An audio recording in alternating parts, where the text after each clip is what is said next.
Good morning, fathers of daughters. This is Ephraim B. Martin. I am 58 years of age, and welcome to Grow Dad YouTube channel. All fathers are welcome, regardless of your ethnic group and background. All right, fathers, we got another live stream today. It's going to be a good one, as all my live streams are good live streams. Fathers of daughters, what we're going to be covering today is we are going to be talking about fathers of daughters, social media engineering, and K-12 education. You may be asking the question, what does social media engineering and K-12 education have in common? Actually, a lot. I'm a former I'm a former teacher, restorative justice coordinator, and dean of students. I worked in K-12 education in Denver Public Schools from 2003 to 2014. So I had about 10, 11 years of experience of working in Denver Public Schools and worked with all children from all socioeconomic backgrounds, parents from all socioeconomic backgrounds, and got a lot of good experience in. So I'm excited about today, and just want to share with you, as Grow That YouTube channel, my purpose is to help all fathers, regardless of their ethnic group and culture, understand our sense of urgency that we must have in order to build sustainable, long-term relationships with our daughters. So fathers, when we talk about social media engineering in K-12 education, what does that look like, and exactly what am I saying with that? We already know that social media is the driving force for today's children. Gen Z, who are still in high school. We have Gen Alpha, who are just getting to high school. And Gen Bravo will start being born next year in 2025. So Gen Alpha kids are middle school, and they're getting to high school this year. They were born in 2010. It is now 2024. So the older Gen Alpha children are now freshmen in high school. Gen Z, we're at the tail end of Gen Z older kids. They are 15, 16, 17, and 18 years of age. I have 4 adult daughters. I have 2 millennials, and I have 2 Gen Z children. So when we talk about K-12 education is very broad, and it covers a lot of different things when it comes to social media. K-12 education is all about social media. That's how K-12 education communicates with parents. That's how they communicate with kids. In last week's live stream, I talked about social media engineering and the criminal justice system. I also included that video.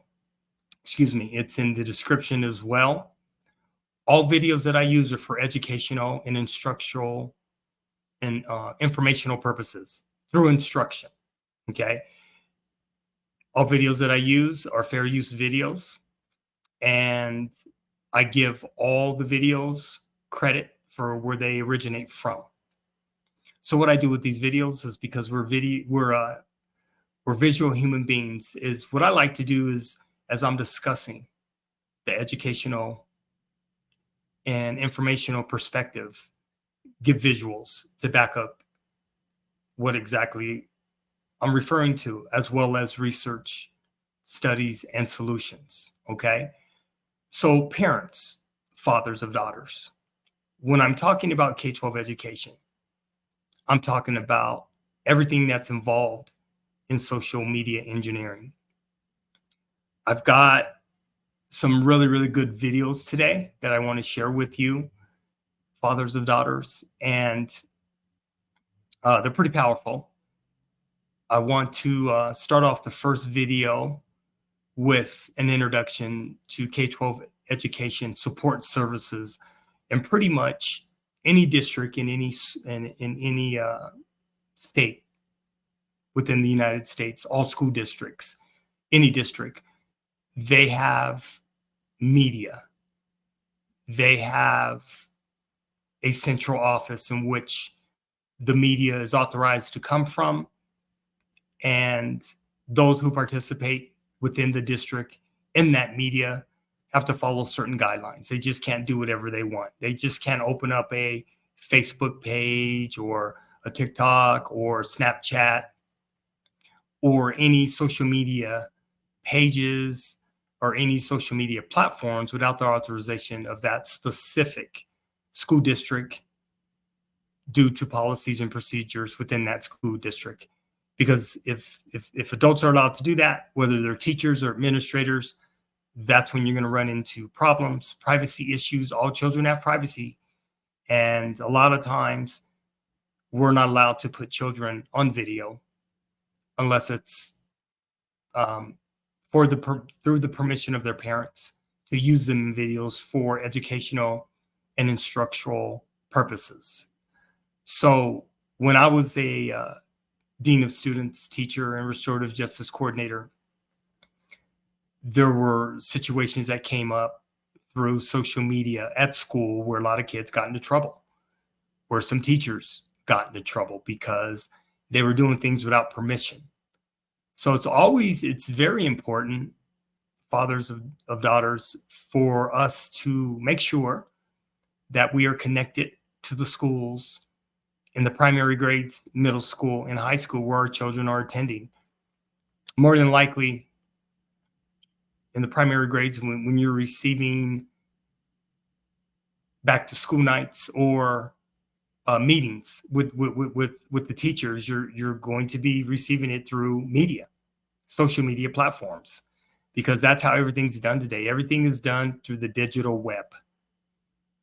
The days of writing it down, I'm not saying it's over, but I'm old school, so I still carry a tablet wherever I go, and I write stuff down. But everything today, because of convenience, is used through the digital web. Our cell phones, our smartphones, our tablets, our watches, whatever it is that is made to make humans more comfortable, what we're wearing on our person is how we're going to be communicating and how we're going to be contacted by the schools, by the school districts, Board of Education, you name it. Everything's going to be done through the digital web. So fathers, I'm very excited about the growth of Grow Dad YouTube channel. It's grown organically. I'm at almost about 800 subscribers, and it's been a good journey, and I'm very excited about it. I continue to grind. I continue to move forward. I would love to have more fathers participate, make comments, and I've got a lot of other stuff coming down the road. Once we get towards the summer, when it gets a little bit warmer, I'm going to be doing things a little bit different on Grow Dad YouTube channel. So feel free, fathers, to participate. Feel free to comment. Feel free to ask questions, and I will answer all your questions. This is my 29th live stream, so I'm very excited about that. I'm making waves, y'all. I'm really making waves. Excited about it. I'm going to branch off and do some other things. I've been contacted and asked to do some other things with Grow Dad YouTube channel. So I'm excited for those possibilities. Once again, I've written a book, Daddy's Girls, which is available at Amazon.com. You could find that link through my YouTube channel at Grow Dad YouTube channel. So fathers, let's get started. And like I said, this first video is about 5 minutes. The video after that is we're going to be discussing cyberbullying through K-12 education, what that looks like. We're going to be looking at some statistics on that as well. And like I said, what I'm here to do is inform fathers through education, through informational and instructional purposes. That's how I get down, y'all. That's what I'm good at. That's what I do. And I'm happy to serve fathers of all daughters, okay? So we're going to get this started, fathers, and let's do what we do.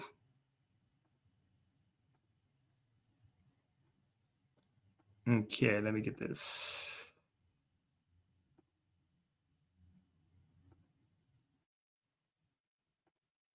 Okay.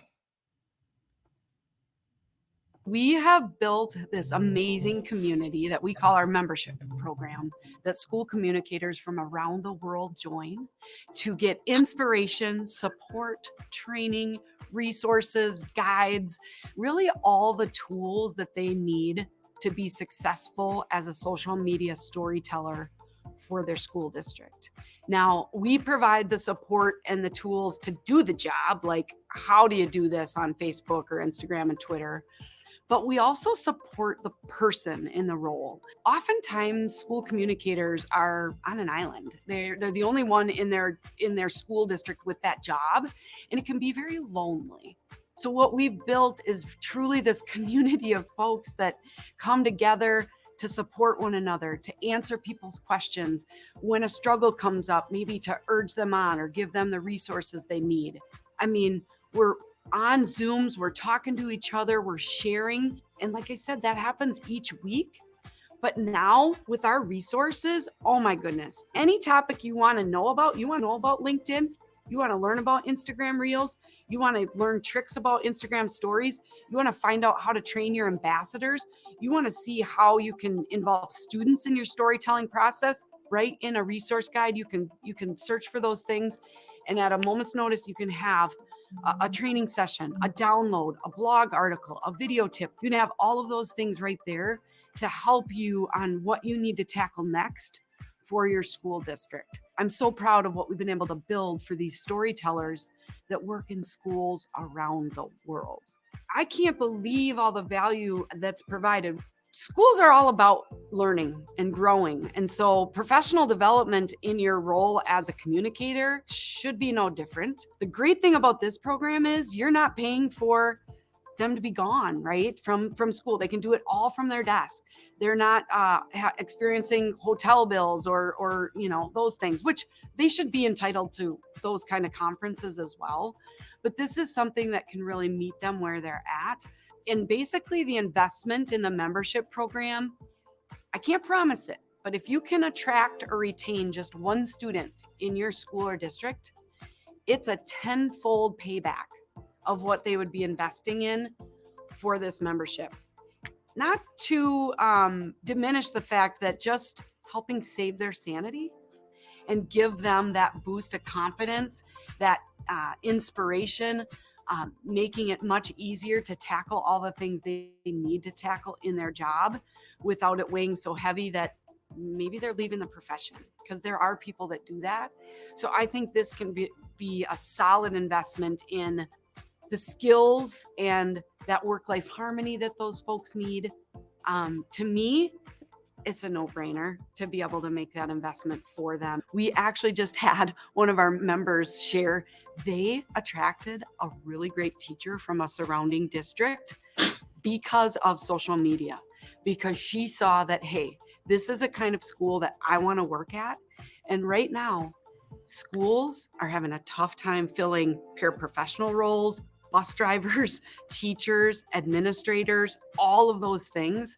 So anything that you can do to shine a light on how your school stands out, how your school deals with students, innovative ways that you are teaching students, that's a really powerful marketing method for, those students, those families, and those staff members to want to join and be a part of your school district.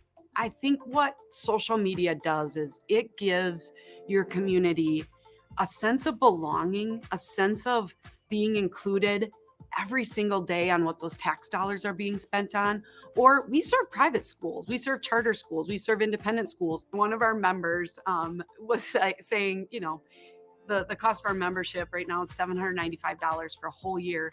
She's like, $800. She's like, the value I've gotten out of this has been 8 million, which I don't think maybe it's been 8 million. It's going to tenfold the impact in your district by the stories they're able to tell, by those connections they're able to build, by the parent, the community, the student, the staff engagement that you can see, that payback is real, and it is felt with every single member that really takes part and takes hold of what's available in this program.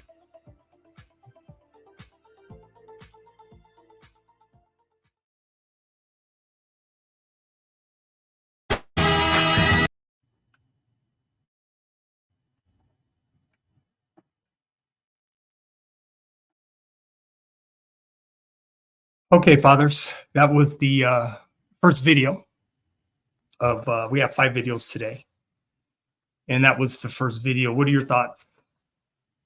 What I appreciate about that video is just the engagement of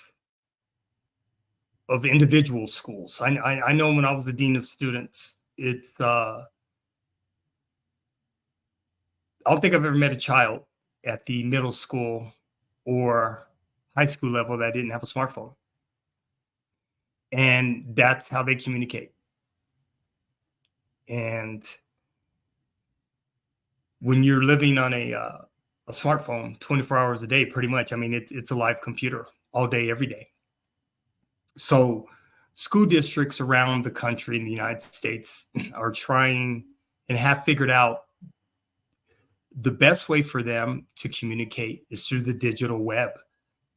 And we can't assume that everybody, even in 2024, we can't assume that everybody still, has access to the internet, because a lot of communities still don't have access to the internet, or their access might be limited. So we can't assume that. I know in the district where I worked, there were a lot of parents that couldn't afford the internet.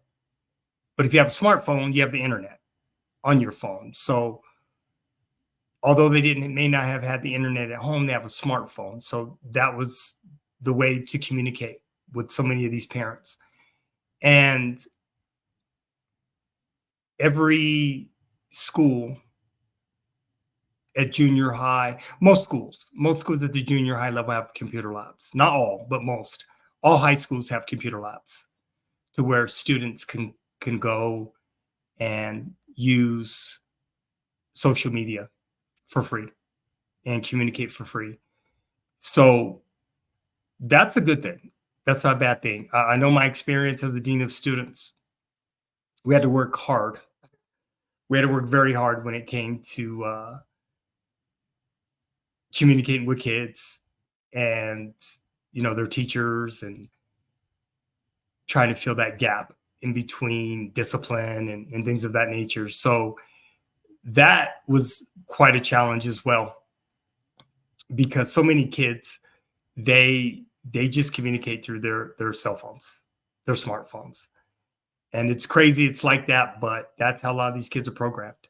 One of the things I learned as a dean of students was to always make sure every student that I came into contact with, that I met that child where they were at, not where I wanted them to be.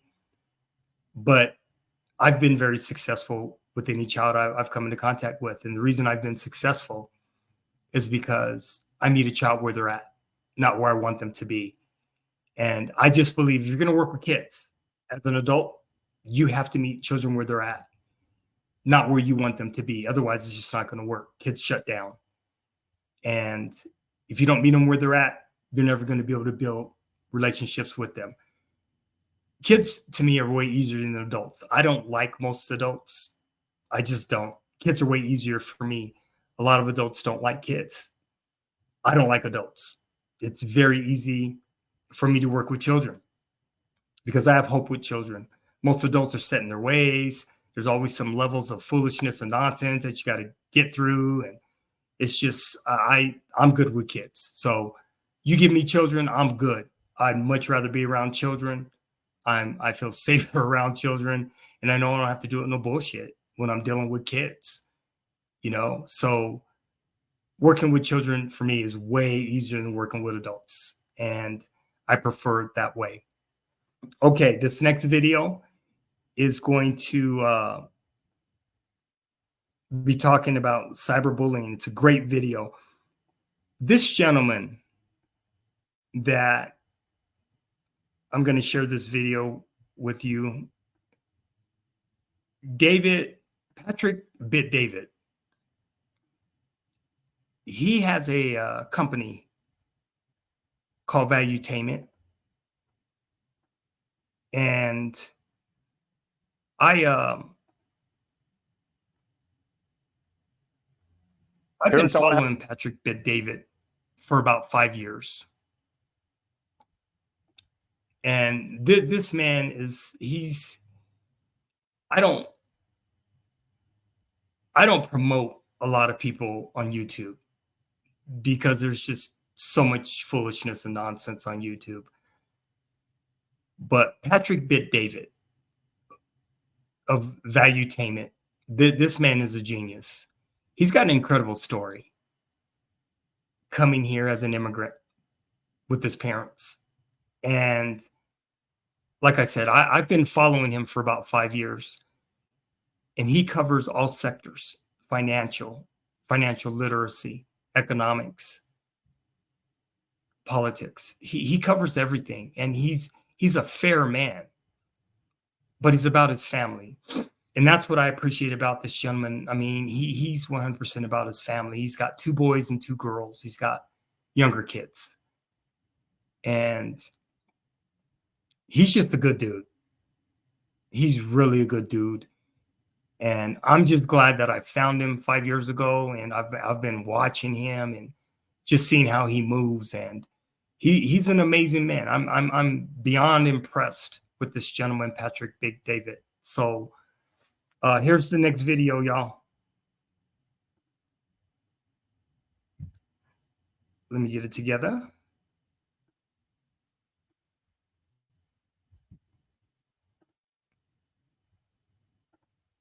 Let's see. Okay. This next video, Patrick Bit David is covering cyberbullying. Have a serious conversation with you, and I want you to consider by the time this video is done, first watch the whole thing, to show it to your kids and watch it with them and ask them, what do you think about this content? Because if you don't, high likelihood some of these things may be happening to them and they're uncomfortable talking to you about it. So as a father of 4 kids, I show clips like this and I talk to my kids about things like this because I'm a concerned parent, and I think you are as well. So 3 stories I want to tell you about, and then we'll get into this whole concept of cyberbullying and what different aspects it looks like. One, I watched a movie that I think every parent in the world needs to watch. It's called Disconnect. It's disturbing. Jason Bateman's in this movie. It's a story about a husband and wife, busy, they're doing their thing, and their son is in school. He really liked this girl. 2 of the boys in school find out he really likes this girl. They end up creating a fake Facebook profile. It's a 10-year-old movie, so it's like Facebook back then. The Facebook profile they create with the girl they like, they steal the picture from her, put it on this account. They befriend everybody that he befriends. Then they text him, DM him on Facebook, and they say, hey, please don't tell anybody. Between you and I really like you. I'm embarrassed. Don't tell anyone. And he's like, oh my God, the girl I like is messaging me. That's insane. And they go back and forth. And then eventually these 2 bullies say, hey, I really want to see you nude, and I'll send you my picture if you send me yours. These boys take a picture from whatever other girl online. They send it to him. He's like, oh my God, I just got her private, picture that was sent to me. Let me send mine. He sends his. When he sends his, next day he goes to school. Guess what he realizes? Everyone's laughing at him, pointing fingers at him. Can you imagine how humiliating that is? This kid realizes these 2 bullies faked it. That girl never had any interest in him. They did that to mock him, troll him, almost destroy him. This kid goes home. It's the most disturbing scene of the movie. He goes home, goes to his room, turns on heavy metal music, decides to hang himself. Music is so loud. Sister walks in, saves him, doesn't die, turns into an escapade. The father's like, what happened? Trying to go after the other kid's father. And it's such a big feud. Must-watch movie. Disturbing, but you have to know it because it's truth and it's happening. Why is it truth that this is happening? An 18-year-old boy committed suicide because his 17-year-old girlfriend was texting him saying, kill yourself, goes back in the car. She gets 2.5 years, ends up only doing, I think, 11 months and 12 days. Then a story comes out last week from New Jersey where these boys took 30 pictures of girls and they created deep fakes of them in nudes, humiliation. By the way, as a person running an insurance company and a consulting firm and a company myself, I'm getting these stories stories now firsthand from parents that are completely disturbed saying, Pat, what the hell do I do? It's happening. The only reason these types of things are happening, it's because parents are uncomfortable talking about these types of issues because you're already so busy. But as a parent, I know this is important to you. We must do a better job talking about it. That's why I'm creating this video. We're going to break this down on what different types of cyberbullying is going on today so we can make sure to the best of our abilities that our kids are protected.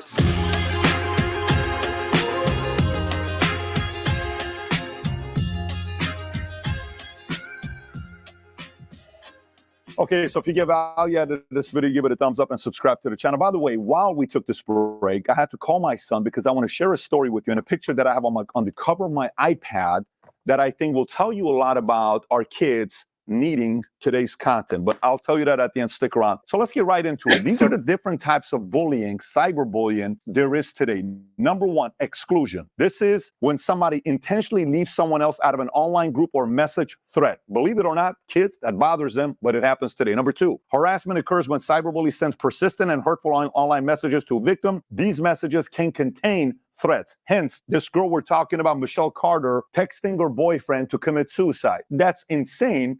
But guess what? The kid ended up killing himself at 18 years old, even though his girlfriend was only 17 years old. That's harassment. Cyberstalking. This is when a cyberbully monitors a victim's online presence closely. This bully can also make false accusations and threats against the victim and their loved ones. Additionally, cyberstalking can extend to the real world, becoming quite serious and dangerous for the victim and potentially their loved ones. Doxing. This is when a cyberbully maliciously shares personal data about an individual online that wouldn't normally be publicly known to harass or intimidate a victim. This could include personal information such as someone's home address, school, where they attend, social security, any of that stuff. This has happened to people I know regularly. This is tough. Next, frapping. This is when a cyberbully uses a victim's social media accounts to post inappropriate content with the victim's name attached to it. In this scenario, the victim is tied to online content that can damage their reputation. Trolling. This is when cyberbullies troll a victim by posting derogatory comments about them online in the hopes of hurting these individuals. Next, flaming. This is when a bully starts posting things or insults and profanity to a victim, hoping to get a reaction back from the individual they're offending. Next, denigration. This is when a cyberbully denigrates a victim by sending, posting, or publishing false information online about the individual. Denigration usually consists of cruel rumors and gossip about a victim. Next, impersonation. Cyberbully can impersonate a victim by posting comments on social media and chat rooms in the individual's name. Doing so can cause a victim to experience backlash from others based on the bully's online comments. Trickery. This is when a bully can befriend a victim to the point where the targeted individual feels comfortable sharing secrets and other sensitive information, including pictures. The bully then publicly releases the information the victim shares to humiliate, shame, or otherwise harm them. Next, fake profiles. Cyberbullies can set up fake online profiles on behalf of victims. They can use these profiles to publish false content in the victims' names without the victim's consent. And last but not least, this next one is about the movie I talked about, Disconnect. It's called catfishing. Is when a cyberbully exploits a victim's emotion. A cyberbully attempting to catfish a victim creates a fake online identity and pretends to be someone else. The bully can then engage with a victim using this false identity and build an online romance. Over time, the victim may trust the online user and share sensitive information with the individual. Then the cyberbully can share this information to embarrass the victim and damage their reputation or expose them. So now, if you're watching this, you're like, no,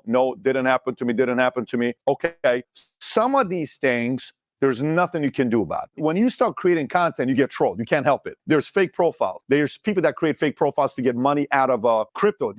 About 3 years ago, a guy created a fake website of me doing Bitcoin calls, and I called him and I acted like I'm interested and I recorded the whole thing and I put it online until eventually he had to cancel it. And I asked him, I said, so let me ask you a question. How much is Mr. David involved in Bitcoin? Oh, I can't disclose my client's information, but very. How big is his portfolio position? And he's talking to me and he's asking for money from me, realizing he's full of shit. But these types of things happen. Some of the things as parents, all we can do is tell them, yeah, this could happen to you, but it's okay. Some of the things we have to tell them what not to fall for. That's a trap. That's a bigger trap. Some is unavoidable. Some is avoidable that we need to have that conversation with our kids. So now, dangers of online bullying. Number one, online bullying can lead to emotional distress and mental health problems. Online bullying can damage relationships. It can lead to physical harm. And online bullying can damage a child's reputation, especially when they're younger. It's very, very important. They're trying to make friends. They kind of figure out their own identity. We got to protect that as parents.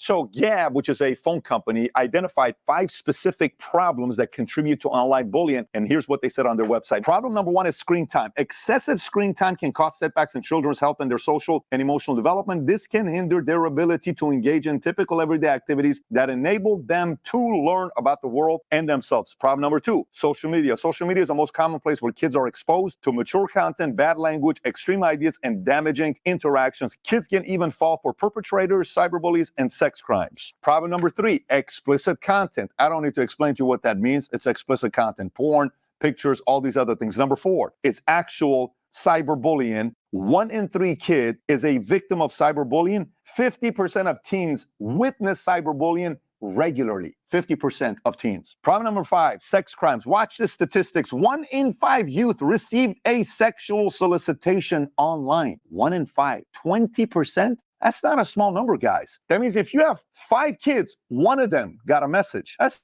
a lot of kids getting messages, right? 82% of online sex crimes start with social media. 82%. Let me give you some more shocking stats about this online bullying that's taking place. So watch this. 95% of teens in the US are online. 95% are online. Girls are more likely than boys to be both victims and perpetrators of cyberbullying. Listen to what it says. Victim, it's being done to you, and perpetrators, doing it to somebody else. Girls more than boys. Statistics, 15% teen girls versus 6% boys. It's important to talk to your girls about it because they do it more than boys do. Instagram is the #1 platform where this takes place. And last but not least, you know what's the most disturbing stat here? Only 1 in 10 teen victims will inform a parent or trusted adult of their abuse. 1 in 10, not 7 in 10, not 5, not 3, 1. Only 10% are willing to tell somebody about it, meaning they keep it to themselves. Let's continue. We got to take a little bit of a deeper dive with stats. Take a look at this. Annual number of incoming complaints about internet crimes on the internet have increased from 2000 to 22. Watch these numbers here. It's in the thousand. Look at 2000, not a lot. 2010 skyrockets. Then if you look at 2020, 2021, 2022, look how it skyrockets. Why? People have more time on their hands, and guess what happens? More opportunities to bully others. Look at the next one here. Percentage of internet users in selected countries who have experienced cyber crime in 2022. Number 1 is India, 69%, 68%. Look what number 2 is, US. Then Australia. The global average is 39. We're at 49. Then you got New Zealand, France, UK, Germany, Japan. This next one to me is the most interesting one. Share of children owning a smartphone in the US in 2015, 2019, and 2021 by age. If you look at the bottom, the blue is 2015, the black is 2019, and the gray is 2021. Look at the percentage. 8 years old. It's from 11%, 19% to today, it's 31%. We went from 11% in 2015 to 31% in 2021. I don't even know what the number is in 2023. What do you think it is? More than 31%. Let's go to 11 years old. In 2015, the average 11-year-old, maybe 30% of them had a phone. Then it went to 32% in 2019. Look at 2021, 53%. By the way, if some parents are like, well, what's wrong with them having a phone? It's not a phone. It's a smartphone that's the problem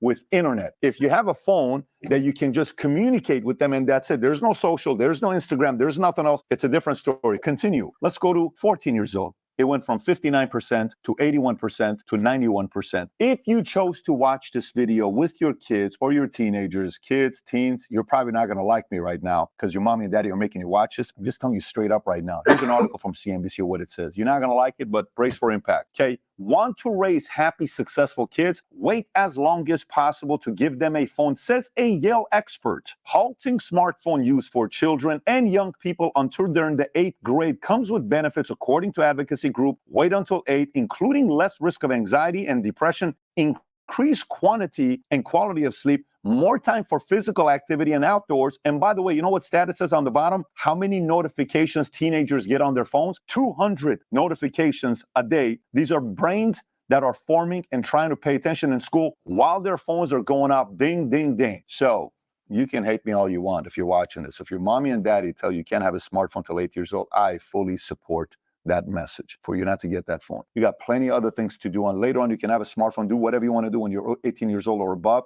Maybe you get a phone that your parents can get a hold of it, but not a smartphone. You'll thank your mom and dad later. It's the whole concept of hate me now, love me later. That's what end up happening long term. But parents, this is deeply concerning. I got one more thought. I thought I was almost done with this. Parents, one more thing for you to be thinking about this. Kids are going to come home and they're going to say, but Johnny's got a cell phone, but Larry's parents bought him a cell phone. And Jackie said, how come your mommy and daddy make more money, don't buy you a smartphone? Your parents are cheap. Who gives a shit? I don't care. You can call me whatever you want. You're not raising my kids. I'm raising my kids. And it's my job as a leader to raise my kids, to give them an opportunity to be different than everyone else in the marketplace. Let everybody else do whatever they're doing. You don't. You lead your kids and be okay with that. I want to show you this next data. I don't know if it reveals anything, but just it's a data worth knowing about. U.S. states with the lowest rate of electronic bullying among students in the grades 9 through 12 as of 2019. Lowest is Georgia, then it's Florida, Nevada, Colorado, Texas, Rhode Island, Hawaii, New Mexico, Ohio, Arizona. One of the things we got to do as parents is to keep our kids busy. It's worth knowing about this. And the ones with the highest is New Hampshire, Alaska, Iowa, West Virginia, Michigan, Missouri, Kentucky, Maine, Montana, Arkansas. Our job is to keep them as busy as possible. So a lot of stats. So, but now you may be asking, Pat, what do I do about it? I'm a parent. I want to make some progress. How do I know? Is there any signs? Yes. Recognize the signs that your teen may be bullied. Not bullying. We'll do that in a minute as well. But that's being bullied. Number one, withdraw from family events and other social gatherings. They don't want to have dinner. They're going to their room. Christmas. They don't want to be around other people. They're constantly avoiding birthday parties. No, I'm good. That's a bad sign that maybe something's going on. You got to talk to them. Number two, sudden decline in performance at school. Number three, refusal to go to school or uneasiness about attending. Why not? What happened? Is there a reason? Reporting feeling ill to avoid going to school, and it's a constant repetitive behavior. New avoidance of going online. Now, signs your kid is bullying, not being bullied, avoids conversation about their online activities or social media use, has multiple social media accounts, switches screens on their computer suddenly when a parent or teacher is nearby, frequently uses their digital devices, becomes overly upset or irritated if their digital device is unavailable. And last but not least, before I tell you the story with my son, specific tips for parents. Number one, delay giving them a smartphone as long as possible and be okay with, I'm not everybody. Yeah, I'll get you maybe a phone. You know, some of the brands are out there. You can Google and find out. I'm not giving you a smartphone anytime soon. 2, set clear rules and expectations for your children's internet use. 3, use parental controls on your computer and internet router to block inappropriate websites and to monitor your children's online activity. Talk to your kids about the dangers of online bullying and what they should do if they're bullied. And last but not least, teach your children how to report cyberbullying. Hey, T, question for you. I'm doing a video. I'm about to shoot a video right now about cyberbullying and the stuff that happens in school. I wanted to share this picture and this story of what happened that day. Are you okay if I tell the story? Yes, I'm okay. You're okay with that?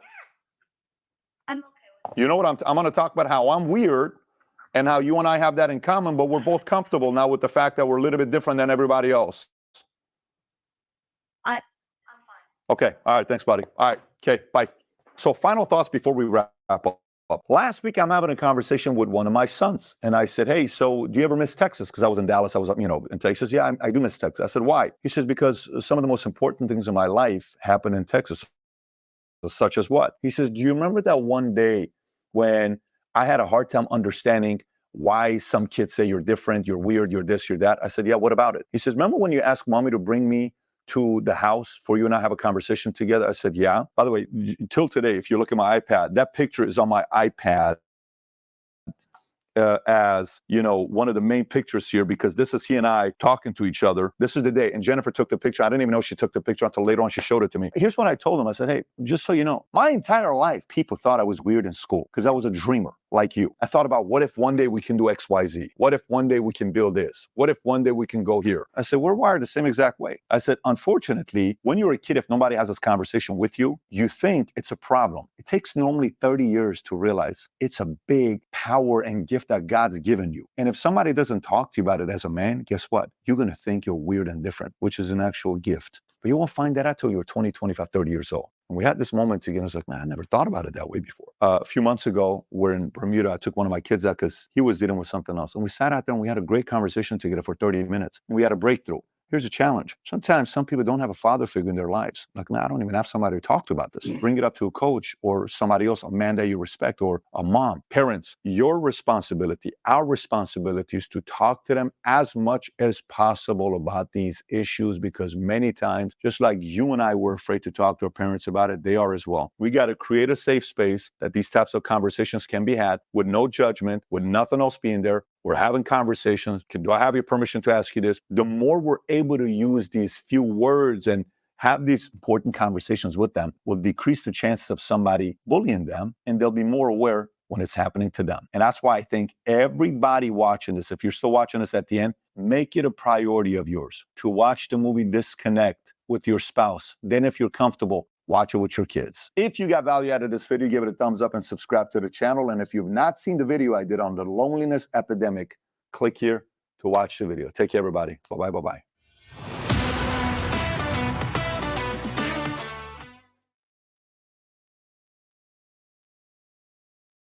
Whether he is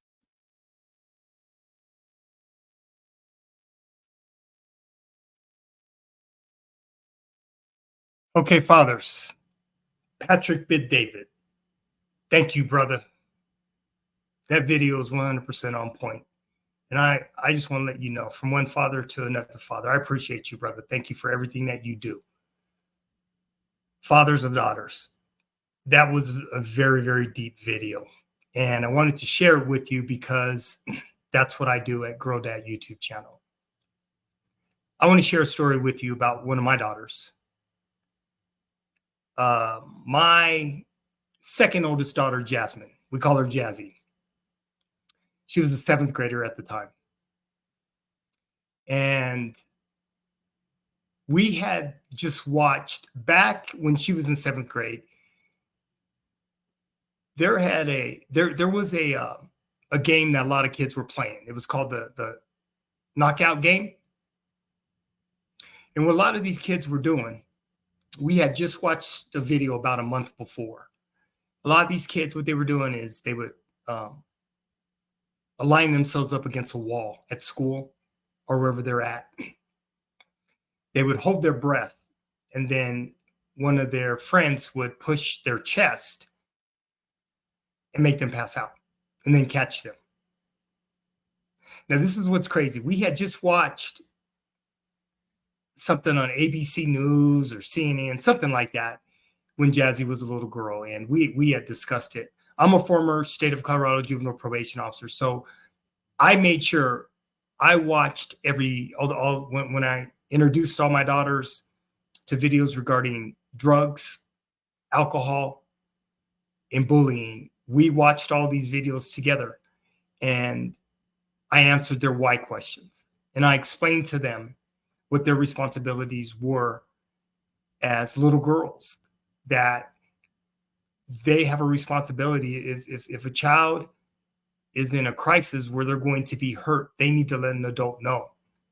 And this is what was crazy. So I get a phone call at work, and this is Jazzy. She's in 7th grade. She's in 7th grade when this happens.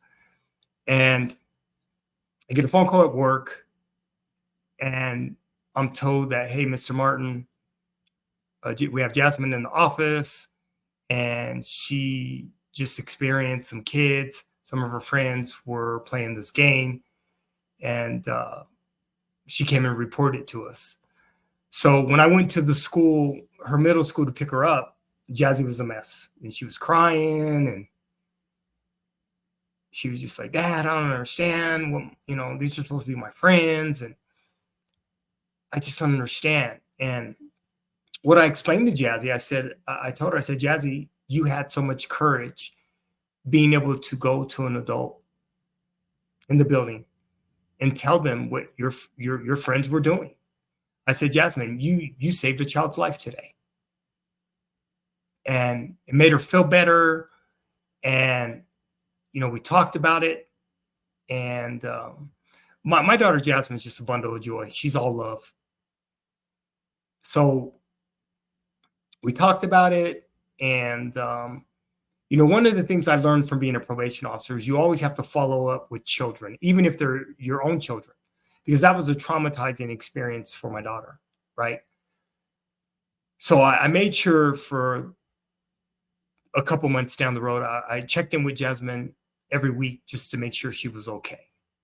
And I explained to her how proud I was of her mother, explained to her how proud we are as parents of her, and just letting her know if it happens again, you need to do the exact same thing. So with my daughters, they understood the sense of urgency when it comes to having to speak with adults when other kids are trying to harm themselves. Now, it's not really a bullying situation, but it falls into the lines of bullying, because to talk a kid into holding their breath and to having them pass out and you supposedly catch them, that's just crazy, right? And that was the only situation with all my girls that ever happened to Jasmine. She's 29 years old today, and I'm sure she still remembers that. I haven't talked to her for years about that, but I was beyond proud of my daughter, and I spoke with other children regarding their responsibility to make sure that they keep their classmates safe. So this video by Patrick David, thank you, brother. It was on point. And fathers, I'm going to share information. I'm going to share it educationally and through instruction, because this is the only way we can get better as parents. So whether it's boys or girls, when there's information that I feel is necessary, I will bring it to my platform and I will share it with you fathers and all parents. Okay, we've got another video. Let's see here. So parents, I appreciate you. Fathers, you know I appreciate you. We just got to grind, fathers. It's not always going to be easy. But we have to make sure we have those relationships with our children so they will come to us. I was never worried about any of my daughters not ever coming to me when it came to situations that were going on at school. Because the one thing with my girls is I made sure, because of my experience as a state juvenile probation officer, when you sit down your children to speak with your children, you have to understand as a parent, you have to meet your child where they're at. That's the most important thing, meeting your child where they're at. Because as parents, what we want to do a lot of times, we just want to save our children. You know, we want to keep them protected and safe, and we don't want anything to happen to them. And we're always worried. We have different worries, right? But my advice to all parents is make sure when you're explaining things to your children, it's a question and answers and not you telling them. Make it a question and answers discussion. Because my experience of working with children for 30 years, that's how they learn. And that's where most kids are at. Because most kids are going to be scared. They're going to be nervous. A lot of times they're not going to know what to do. And they know when they come to their parents, something's going to get done. So we have to install in our children when they're little that safety is necessary for all children, for all human beings. And we have to teach them that. And as long as we teach them that, our children are going to be fine. And they'll always do what's in the best interest of themselves and look out for other children that may not have a voice a lot of times. Okay, fathers, here goes the next video. As we near the end of another school year, administrators and teachers say they're concerned about ongoing problems with student behavior, conduct. But let's start with what we heard from teachers across the country. My name is Joanna Riz. I used to say I used to worry about just a few kids. Now there's the opposite. It's probably just a few kids that I'm not about. I'm in Las Vegas, Nevada. I'm seeing things like, students that are attacking other students, or they're throwing furniture at other students. In one instance, I had a student open up a pair of scissors that she put on my desk and threw them at my is Dr. at Miami Norland Senior High School, many students are overwhelmed. They are going through a lot of different things. And unfortunately, many schools are not built to address those things. My name is Jen Heater, and I am and senior English. So in high school, and I believe around the country, is an extreme uptick in mental health issues with our students. We're seeing that many students are more fearful, more wary of putting themselves out there, more anxious in general. And that anxiety can present itself in a number of different ways. It can look like unchecked anger. It can look like isolation. The last couple of years have been very interesting. We've definitely seen a spike in behaviors.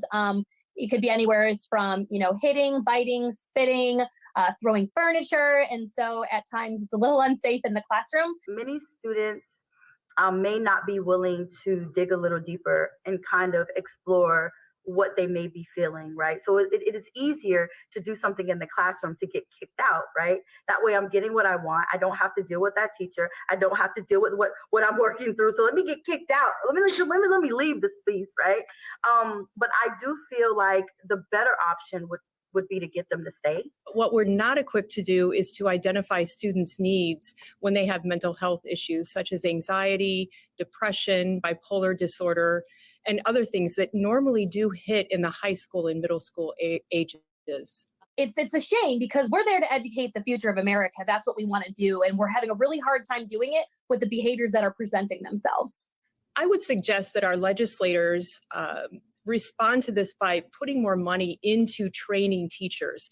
And I would ask the question, are we responsible for our students' mental health? If so, and if we're the ones who need to respond to it, then we need to be trained adequately to respond well, because a lot is hanging in the balance here. In response to concerns about students' behavioral issues, including some violence, a number of states are now moving to change their laws, putting forward bills that empower teachers with greater disciplinary powers. That has raised more questions and concerns about the impact on students. Talia Gonzalez tracks all of this closely. She's a professor at the UC College of the Law in San Francisco. She joins me now. Professor Gonzalez, welcome and thanks for joining us. As you've been tracking, lawmakers in a number of states are now moving forward, proposing bills that make it easier to discipline students, remove students, including harsher penalties for younger kids. Before we get into the details of some of those bills, why are we seeing so many of those bills right now? What's the argument behind them? I think the argument is exactly what you're hearing from the teachers, right? Which is about safety. The problem is that the argument is not with healthy school communities. And we have spent so much time moving past punishment and really thinking about what is in the best interest of educating our children.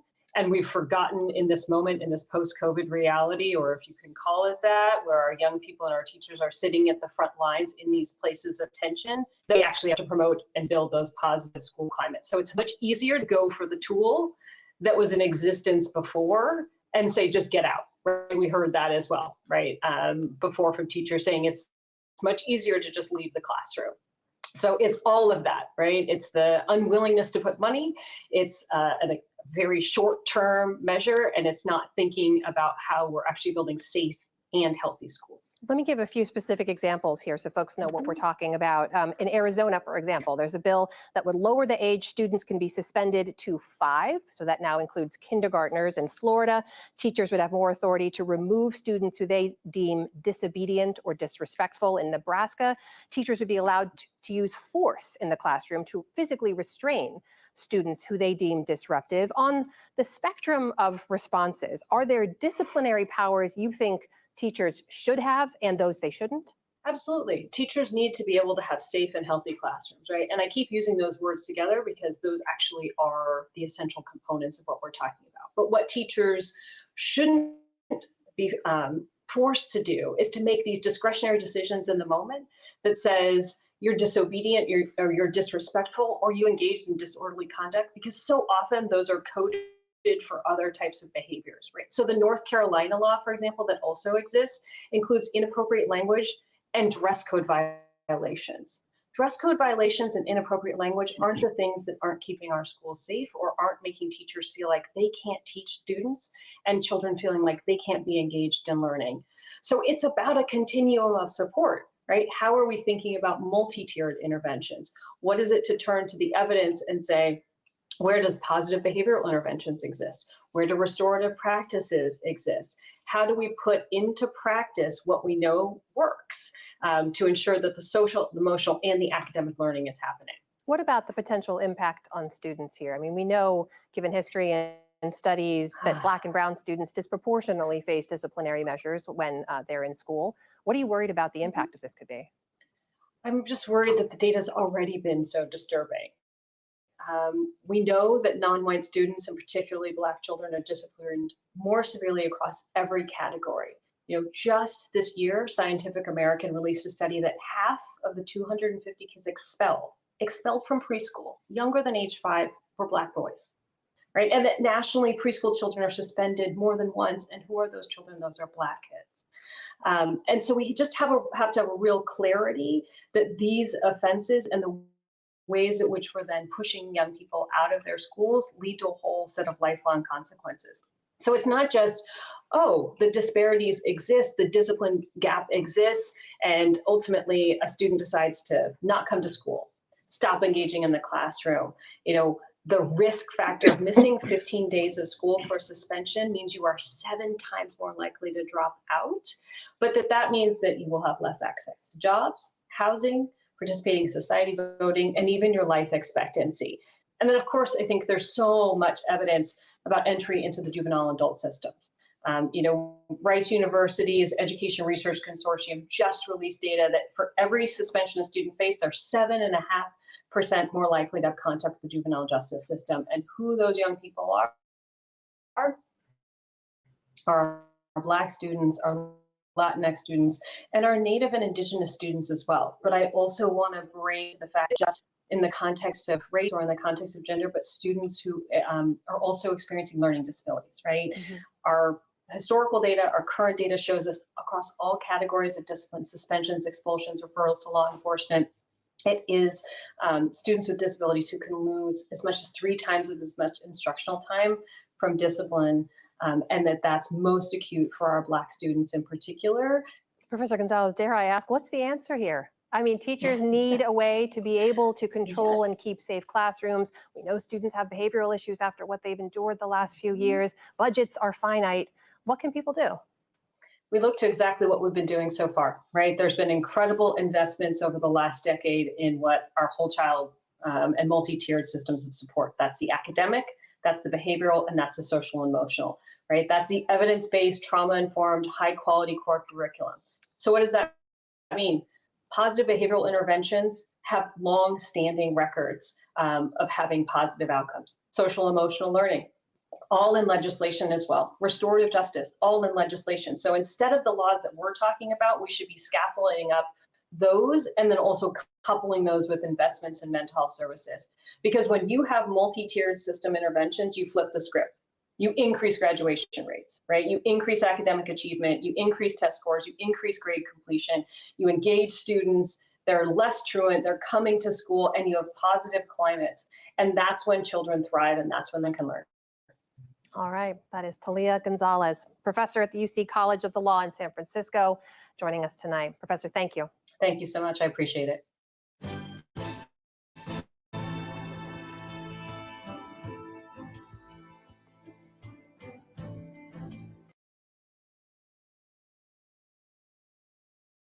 Well, anger.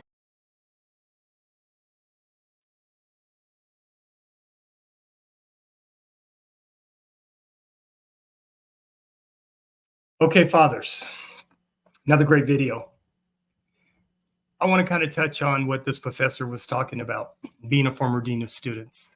When she mentioned PBIS, that is Positive Behavioral Intervention Support Services. And pretty much what that is if you have a student that is coming to school, they may be delinquent, they may be facing a truancy petition, they may be facing mental health. You have a lot of those students that come to school every day. This is what walks through your door every day. This is what we had to deal with every day. The PBIS, we had a PBIS team. So that included all the deans of students. It included the social worker. It included the assistant principal of instruction. The principal was over the PBIS team, and we had the psychologist and the nurse involved. And pretty much what our jobs were collectively is if we had a student in crisis, one of us attended the student immediately once the crisis happened, and we were required to spend the entire day with that student, making sure that that student was going to be safe. So at the high school level, you have a little bit more resources than you do at the middle school level. I was a dean of students in middle school as well as high school.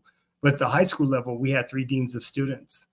I had the freshmen and sophomores. We had a dean of students for juniors and a dean of students for seniors only. We had about 1,800 kids at Montbello Senior High School. So I always wanted the younger kids because they were the most challenging. And being a former probation officer, that was right up my alley.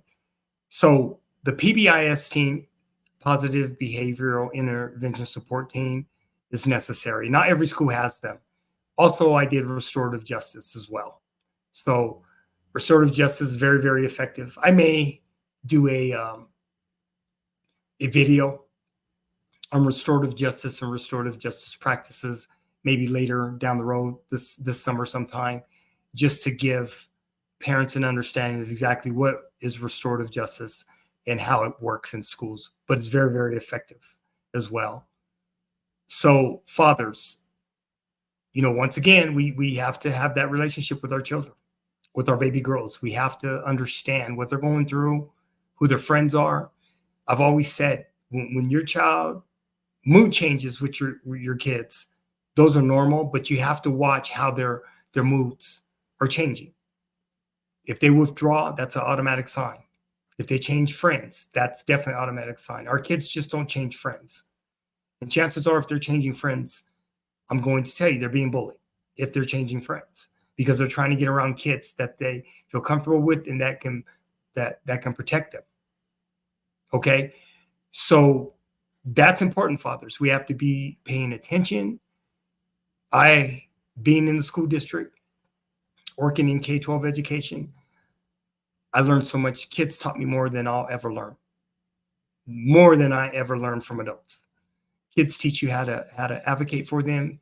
Kids teach you how to listen to them. Kids teach you how to be effective with them. So I feel blessed having 30 years of experience of working with children and parents, because it definitely helped me with my very own daughters. It wasn't difficult at all with my own girls. Okay, we have a couple more videos that are short, and I want to share them with you, fathers. Excuse me.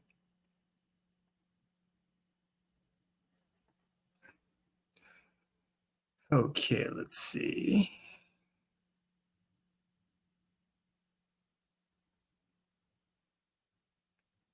This next video, Fathers of Daughters, is talking about, this is out of Cleveland, not Cleveland. This is out of Ohio. Ohio lawmakers are talking about paying their kids, paying middle school and high school kids to stay in school. It's interesting. I'll leave my comments for later, but this is definitely interesting, fathers.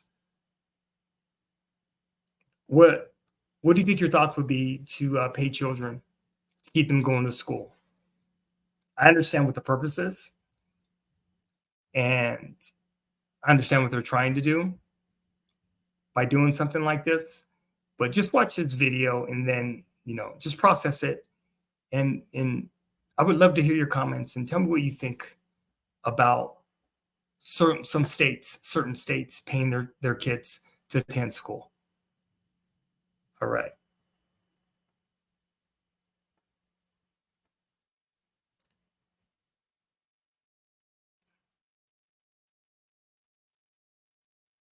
Anger and frustration growing among Newport News teachers as they express safety concerns following the Rich Neck Elementary School shooting.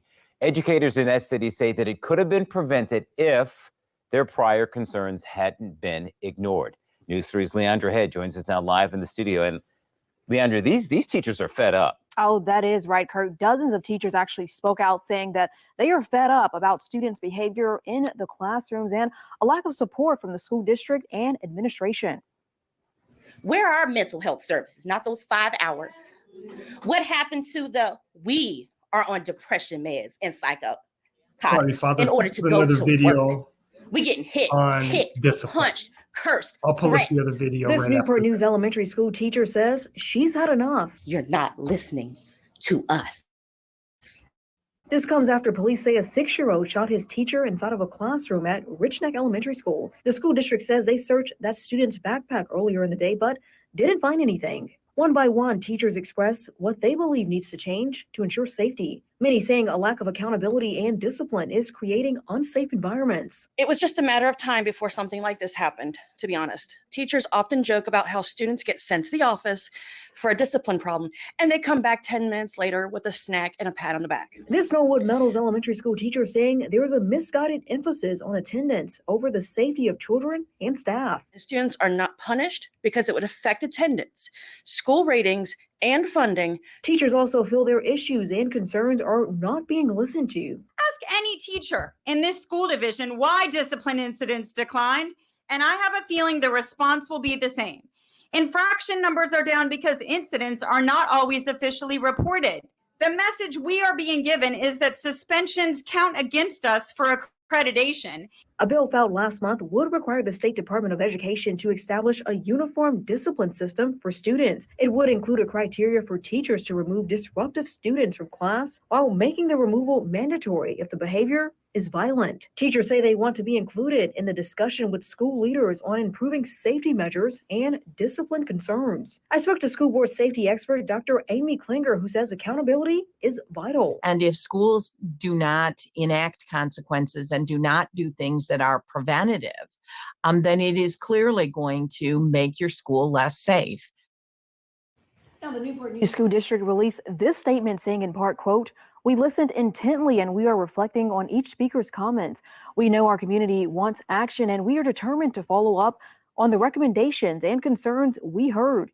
The school board will take the necessary steps to restore the public's confidence in Newport News public schools, that is." I'm Leandra Head, News 3. Let's get right to Fox.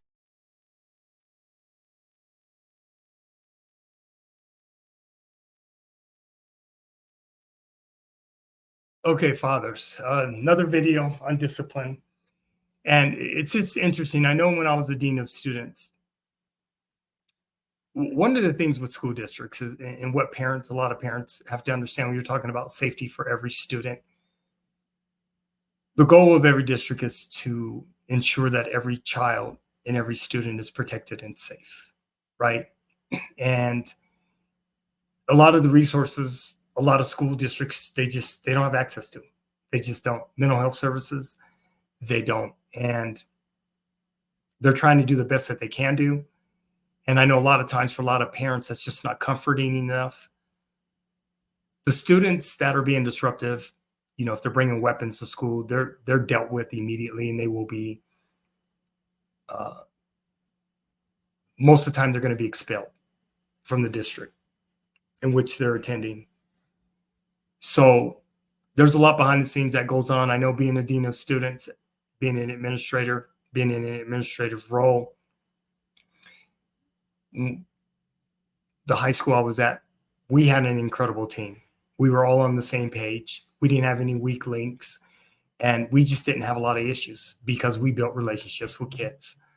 So I know a lot of teachers get frustrated because of the behaviors of a lot of these children. If a lot of these teachers would just build relationships with their kids at the beginning of the school year, they wouldn't have to be worried about kicking them out of class.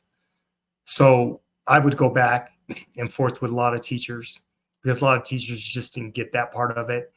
And that's not the only solution, but there's many variables that are involved when it comes to student behavior. And when you're a dean of students over discipline, you have to look at everything before you can make a decision. If there's not a violent act taking place, chances are that child's being sent back to class. Those are for the numbers, and every school has to meet their numbers. That's the bottom line. So it's not a solution a lot of times, but these students have to be in class. And I can tell you, I'm not blaming teachers, but a lot of teachers, they don't know how to build relationships with their students. They just don't. So it's a tough situation when you're a dean of students. I can tell you, it wasn't easy. And we did the best that we could. Had great relationships with all the teachers at my high school, and we worked collectively together on a lot of different things. I was able to implement a lot of interventions that I brought from the criminal justice system as a former state juvenile probation officer. And a lot of teachers were open to the idea of what I brought to the table. So very effective, and got a lot accomplished. Okay, fathers, this next one is on state of Ohio wanting to pay students. Let me get it ready here. Sorry about that. I had the wrong one.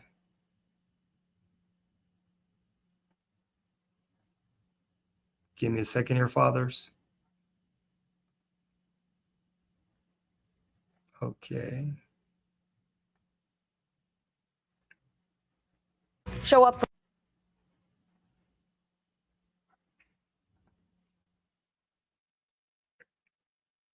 Okay, fathers, here we go with this next video. show up for class and get paid. That's at the center of a bipartisan bill in the Ohio House right now. To try, they're hoping to reduce the number of kids who don't show up for class. But as you can imagine, very controversial, and its sponsors spoke about it today. WLWT News 5's John London is here with how it would work. Are we going to have NIL deals for kids taking science classes here? That's a pretty good question. They're not sure how this is going to work, Mike, but they want to test it out and see. So a couple of pilot programs are being set up, one to boost, or would be set up, one to boost attendance, the other to boost graduation rates. Now, interested districts would have to apply. Only 4 to 8 urban and rural schools would be selected. Only kindergarten and ninth grade students would be eligible at first. If it pays off, so to speak, it could spread to other grades. The notion of paying kids to show up for class might strike some as rash, costly, and ridiculous, but not to this 19-year-old Don South senior and his circle of friends. Oh, they'll be all in. They'll be all in. We had a conversation a little about, well, I said like a month ago about this, because the winter time was coming up, and people was like, they ain't want to show up because they gonna be cold, and other kids ain't got coats and stuff to be prepared for the winter. Yeah. So majority of them just don't come to school. Those last few words illustrate a nationwide problem. In the previous school year, the chronic absentee rate in Cincinnati public schools was nearly 46%. Since August through the first quarter of this year, it's 38.5%. Incentives like free pizza and Visa gift cards have been tried without long-lasting success. Are direct cash payments worth a try? You think it'll be a motivation? It'll be a motivation, yeah. Because what kid doesn't want money? Students with at least 90% attendance would receive roughly $50 a month with extra cash incentives upon graduation.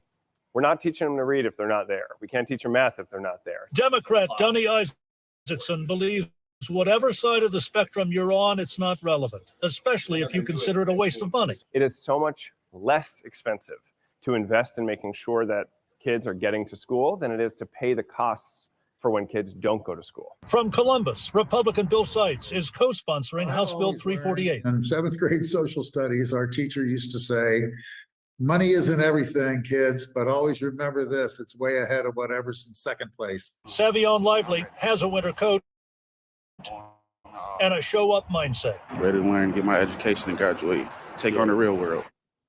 Statewide, nearly a third of Ohio students are chronically absent. CPS not commenting about House Bill 348, which was introduced this afternoon. And to those who ask why pay students for something they should be doing anyway, Isaacson and Seitz answer because nothing else has worked. John London, WLWT News 5.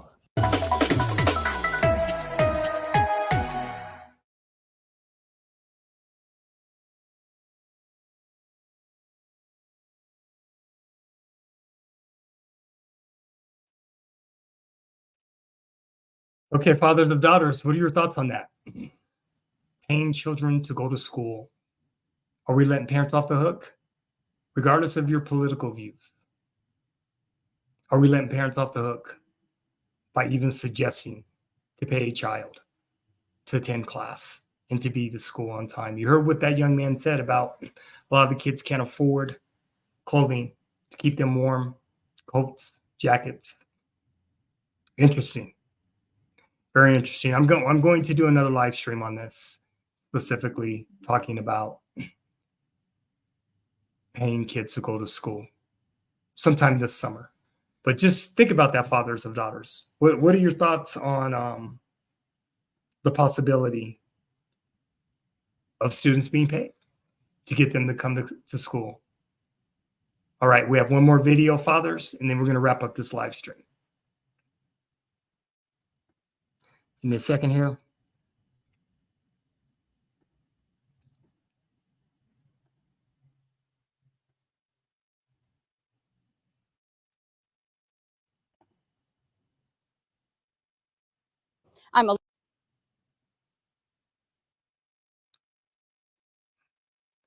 Okay, this next video, fathers, we're going to be talking about California has passed law requiring media literacy in K-12 education. So, interested with your thoughts on this. I'm Olivia Gonzalez-Bridge, your community reporter in Arroyo Grande. From local high school teachers to Cal Poly professors to everyone in the community I've spoken to are on the same page, telling me they have to question everything they read online and are hopeful that students are able to acquire this skill as well. Distinguishing fact from fiction has become an increasingly common struggle for many people. It's even difficult for me, and I'm kind of a news junkie, for me to discern what is real and what's not real. I'm always questioning what I'm looking at. But it's a challenge, especially among younger generations. A Stanford study reveals that 82% of middle school students struggle to distinguish advertisements from news stories. However, a new California law aims to make sure students are able to do so by reducing media literacy lessons in 4 core subject areas: math, science, history, and English language arts. The push for media literacy isn't exactly new. Groups like Media Literacy Now have been championing it for over a decade. We found that 84% of respondents to our survey think that media literacy should be required in K-12 schools. Despite the demand, Erin McNeil, CEO and founder of Media Literacy Now, says only 18 states are making moves to bring media literacy into their schools. And both high school and college educators agree it could benefit society. I think that starting earlier will be a benefit. But it's not just a school thing. This isn't just something for elementary school kids or high school kids to be aware of. Everybody should be savvy media consumers. Cal Poly journalism professor Brady Toyfeld defines media literacy as being able to interact with various platforms and various media outlets in an intelligent way, and that it's more important now than ever before. Younger kids are exposed to information online, and they don't really have a credible way or an effective way to discern what's true and what's not.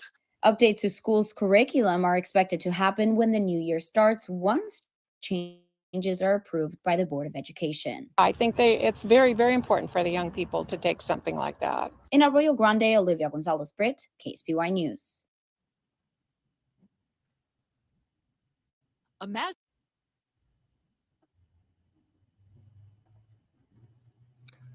Okay, fathers. That was another live stream. I feel good about it. This was a good one. Fathers, thank you for attending. And like I said, fathers, feel free to participate, share comments, subscribe, like, share my videos. I'd appreciate it. The more fathers that get exposure, the better off we're all going to be. So K-12 education, very interesting, fathers. And as you can see with the videos that I shared with you today, it's going to be a challenge. It's going to be a challenge in school. It's going to be a challenge out of school. just as fathers, it's going to be a challenge. So we have to remain diligent and vigilant fathers. And we have to make sure that we are on the same page with our wives. We are on the same page with the mothers of our children, whether we are married or divorced or a single father. We have to be on the same page because all of our children need both parents in order for them to become successful. Fathers can't do it by themselves and mothers can't do it by themselves. Both parents are needed for the balance of our children. All right, fathers, this has been the live stream. I'm out until next week. I'll holler at you. Peace, blessings, much love. Be safe this week. Keep them baby girls safe. Keep your kids safe. And we'll hook up next week. All right, fathers. Thank you very much. I'm out.